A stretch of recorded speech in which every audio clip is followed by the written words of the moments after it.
So in my latest video, in yesterday's video, I finished where I came back from the test drive and the check engine light came back on this Mazda, which I just cleaned, and also the traction control light and the eye stop blinking. So I connected to the diagnostic tool and the code was the same, P0488, which relates to the, I think, intake shutter malfunction, something like that, so EGR part malfunction. Then I connected it to the scan tool and tried to operate it digitally or electronically, and couldn't open it fully and couldn't close it fully. I'll show you which one I meant. So I went outside my place because at the moment I have another 4 Mazdas here, so I thought I just plug the diagnostic tool to another one, do the same test and check if that can close or open. Unfortunately, they were all pre-facelift models, so I didn't have that option on my diagnostic tool. So then I asked my friend if he can come over, because he's got a 65 plate and automatic as well. So asked him to come over and check on his one. Unfortunately, his one was a pre-facelift model as well, so couldn't do it. But my theory is that the EGR valve and the intake shutter valve are bad or wrong and not working properly. So I'm going to today I'm going to remove from this car, swap it from another car which I have here, which I know they are good because I've cleaned them already. They are just waiting to be picked up. So in the meanwhile I swap from them and take it for a test drive and see if the fault comes back or not. And also I switch the camera and show you which parameters or which modules, or how do I open and close that intake shutter valve and the EGR valve. And I'm showing you the malfunction as well. So by the way, when the check engine light is on, the car doesn't shift up until over 3000 RPM. So it shifts over 3000 RPM and it judders, jerks, like it's not a proper shift. I can feel in the car that it is shaking, so it's something wrong with the car. So yeah, let me switch the camera and show you what I'm looking for. So after the test drive, as you can see, the MPG went up. So the cleaning definitely helped. It has better MPG, and I drove it city and motorway as well. But now let me show you the actuation test. So basically I'm in the PCM submenu on the diagnostic tool, and here I have the actuation test, and from that I'll choose the EGR valve and I can open and close it. So at the moment it is closed, and look what it does. So it doesn't go above 80%, so means it doesn't open fully.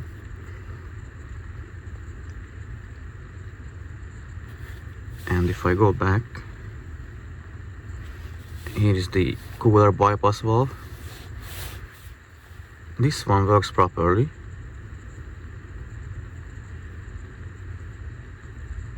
Yeah, it opens and closes as it should.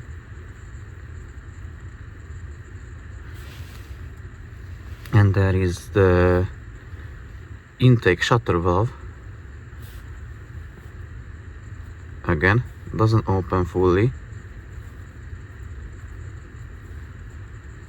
And this one doesn't even close all the way. Yeah, so it's not closed. So the plan is to swap the parts from the other car, connect the scan tool and perform the same test, and I will see from that if I can achieve the same results or I can open and close them fully, and hopefully it will solve the issue with this car. Well, I'm back from the test drive. I've drove the car for 34 miles with the swapped parts, and the fault code didn't come back. So I drove it normally, I drove it hard, city, motorway, and it didn't come back.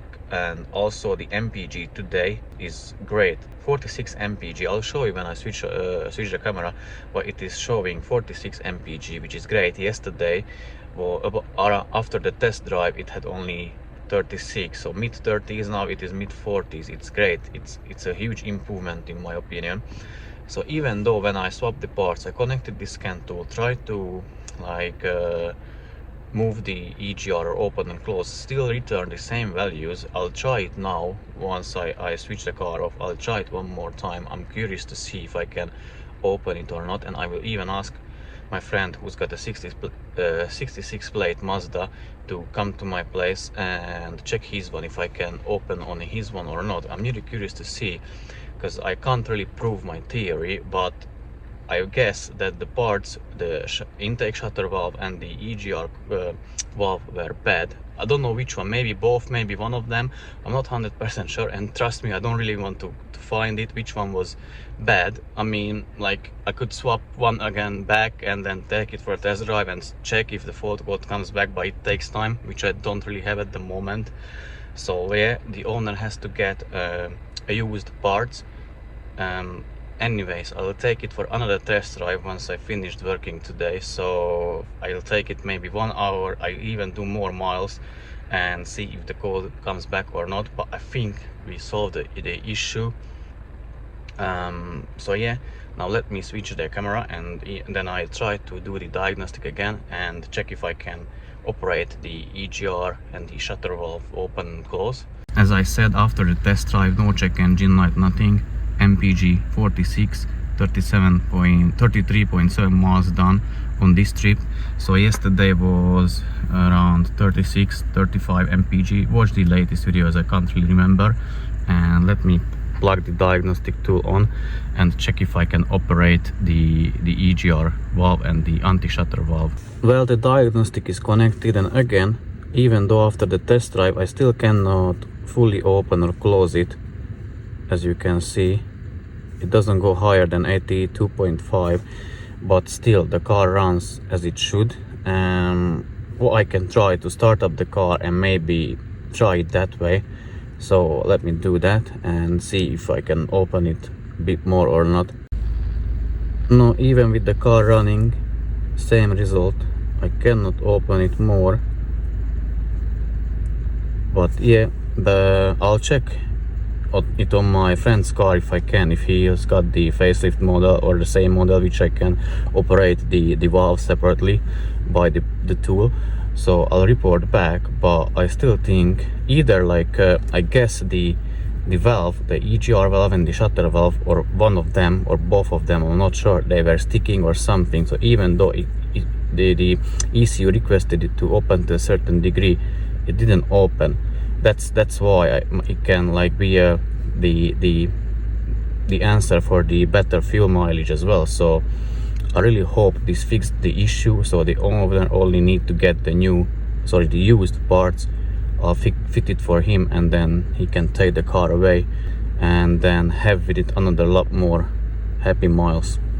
Okay, I'm back from the another test drive. I've done altogether 60 miles and the car averaged 44 mpg, and up on like maybe 5 miles ago the check engine light came on again, but not with the same one, not with the traction control and the SCBS, and it didn't do the same like symptoms as before. So it didn't jerk, didn't shake upon gear changes were fine.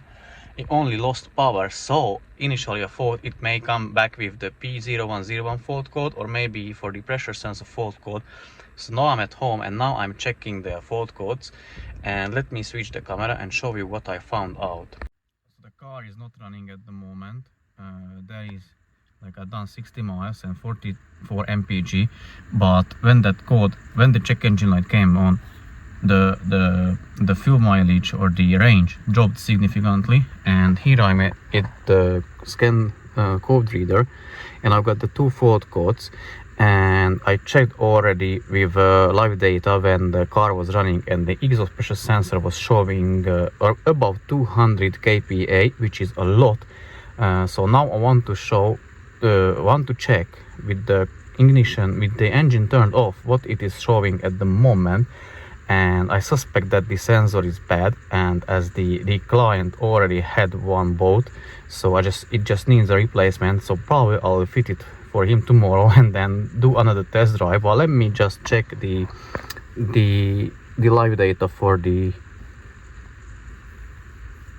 when the engine is turned off, and check the live data for the exhaust pressure sensor.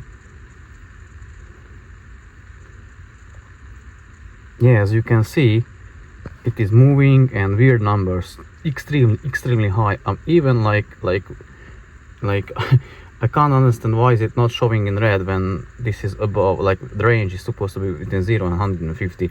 So I assume that is bad, or like worst case scenario that the rivet is broken from the turbo flap, but I would say that would be making noises, or at least I could heard something, but I didn't hear anything, so I'm assuming that the exhaust pressure is bad. So yeah, and it needs changing. So yeah, I'll change that tomorrow. Yeah, so yeah, it is like how do you call it, train of lucky events, obviously, like lucky events for the owner. Yeah, so that was it. I park the car outside, change the sensor tomorrow, and then let you know what I found out. But hopefully the EGR and so the P0488 fault code is fixed by replacing the EGR and the intake shutter valve. And hopefully this code will be fixed by changing the sensor. And as I said, luckily the owner has in the back seat one sensor which he wanted to change before, but I think he couldn't fit it or something. Doesn't matter, I'll change it for him and then come back and let him know and let you know, guys, what's the outcome, what was the outcome turned out to be. So yeah, thanks for watching. Please share, subscribe, like, leave a comment. If you can leave a super thanks, it is up to you, entirely up to you. But yeah, bye bye, and until the next time.